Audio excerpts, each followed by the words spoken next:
দীর্ঘ সাদা পাতা, তার উপরে খচিত তারার মতো অসংখ্য বর্ণমালা, বাংলা বর্ণমালা। আমার বাংলা বর্ণ তাকে আরেকটু চিকন, আরেকটু সুন্দরী করা দরকার, আরেকটু সাজ দরকার। বাংলার গায়ের বধূর মতো কোমল করে আলতা সিঁদুর দিয়ে সাজিয়ে দিতে হবে তাকে।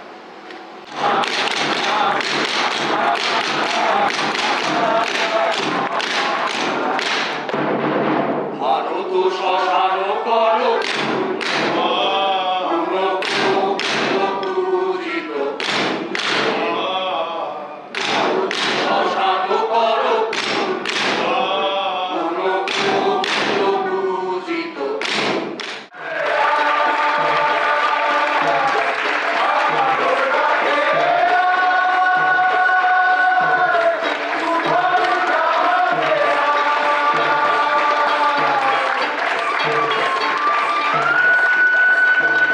আমার তো অসাধারণ লেগেছে, দারুণ, একেবারে বাদ পুরোপুরি বাদ, আর কিছু বলার নেই। দুর্দান্ত লেগেছে। এটা মানে কি বলবো, বেশ কিছুক্ষণ সময় মানে চুপচাপ থাকতে হবে এই নাটকটা দেখার পর। দারুণ, বলার নেই কিছু। খুব সুন্দর, খুব ভালো হয়েছে। খালি মনে হয় অক্ষরগুলো ছাপাখানে গিয়ে আমার সঙ্গে বেইমানি করবে না তো?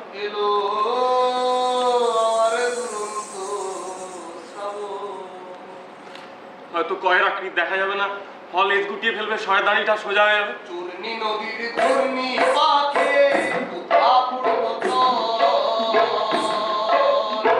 সেই চরেতেই বেঁধেছিলাম ভীষণ ভালো লাগলো। আসলে আমি থাকি বালুরঘাটে, দক্ষিণ দিনাজপুর ডিস্ট্রিক্ট। আমি এই নাটকটা দেখার জন্য বহু চেষ্টা করেছিলাম, কিন্তু দেখার এর আগে সুযোগ হয়নি। আমি থাকি এখানে মুকুন্দপুরে, মানে নয়াবাদ বলে একটি জায়গায়। আমি এই বৃষ্টির দিনেও আমি ঠিক করেছি আজকে যে করেই হোক এই নাটকটি আমাকে দেখতেই হবে। আমার মন ভরিয়ে দিয়েছে, ভীষণ ভীষণ ভালো উপস্থাপনা, এত ভালো নাটক আমি যদি না দেখতাম অনেক কিছু মিস করতাম।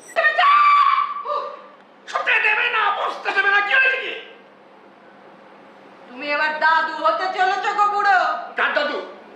তোমার মেয়ে পোয়াতি গো।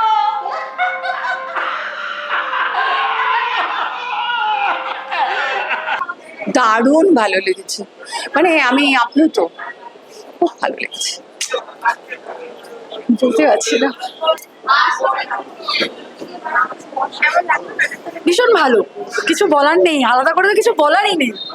সব থেকে বড় কথা হচ্ছে সৃজক, মানে আমি ওর মাসি, ছোট্ট থেকে দেখে দেখে বড় হয়ে গেলাম। এত ভালো, এত ভালো, এত ভালো, দারুণ দারুণ, খুব ভালো।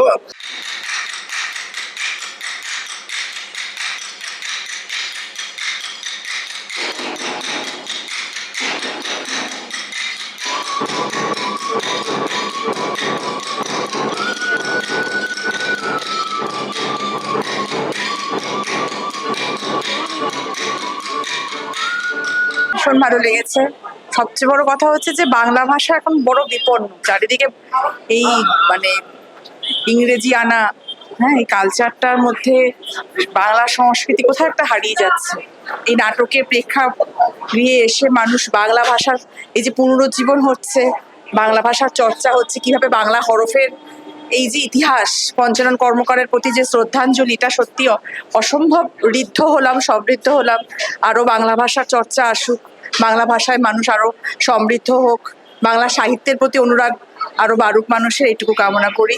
ঢাকাসুরকে অনেক ধন্যবাদ, এই ধরনের নাট্যমঞ্চ, এত সুন্দর আবেশ পরিবেশ, সবটা মিলে অসাধারণ।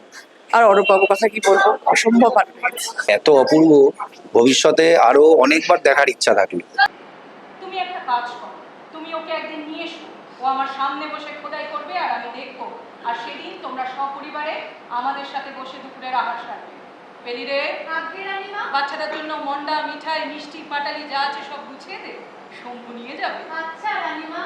অসাধারণ, কিছু বলার নেই, অসাধারণ। দারুণ, অসাধারণ একটা প্রযোজনা দেখলাম। আমার লাইফে প্রথম এটা প্রযোজনা দেখলাম আক্ষরিকে। অসাধারণ, এক কথায় অসাধারণ। খুব ভালো লাগলো। অসাধারণ অসাধারণ, অনেক ধন্যবাদ ধ্যায়াসুরকে এত সুন্দর আয়োজন করার জন্য। আমরা কলকাতায় না গিয়েও দেখতে পারলাম আমাদের বাড়ির কাছাকাছি, তো অনেক ধন্যবাদ।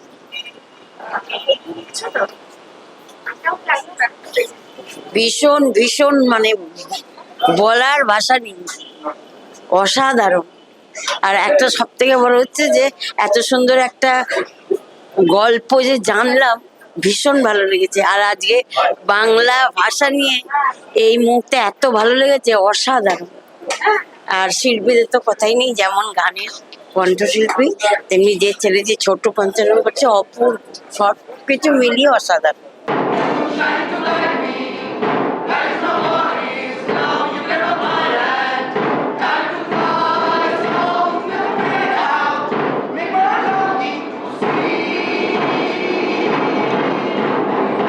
হিস্ট্রিকে যদি এত কালারফুল হিসেবে যে দেখানো যায়, এটা না দেখলে আমি ফিলই করতাম না যে হিস্ট্রি। এমনিতে আমি হিস্ট্রিকে কখনো ভুলতে চাই না।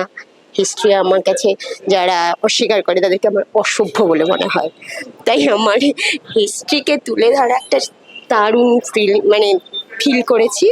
আর আমার মনে হয়েছে যে এত কালারফুলভাবে যে হিস্ট্রিকে তুলে ধরা যায়, এটা না দেখলে সত্যি আমি কিছু না কিছু মিস করতাম, কিছুটা অপূর্ণ থেকে যেত আমার লাইফ।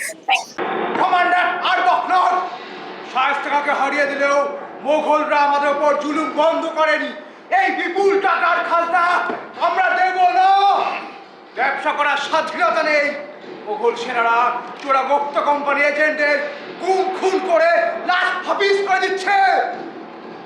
সবাই বাক্স ব্যাগটা গুছিয়ে নাও, আজ রাতে হুগলি ছাড়বো, জাহাজে এক মাসের খাবার মজুত করো। ভীষণ ভালো লেগেছে পুরো প্রোডাকশন, গানগুলো এবং বাইরে থেকে দেখতে পুরো ফ্রেমিংটা, যে বিভিন্ন ওদের অভিনয় তো অনবদ্যই, সবটাই ভীষণ ভালো লেগেছে। আমি প্রথম দেখলাম নাটকটা, আমরা সবাই দলে এসেছি, ভীষণ ভালো লেগেছে।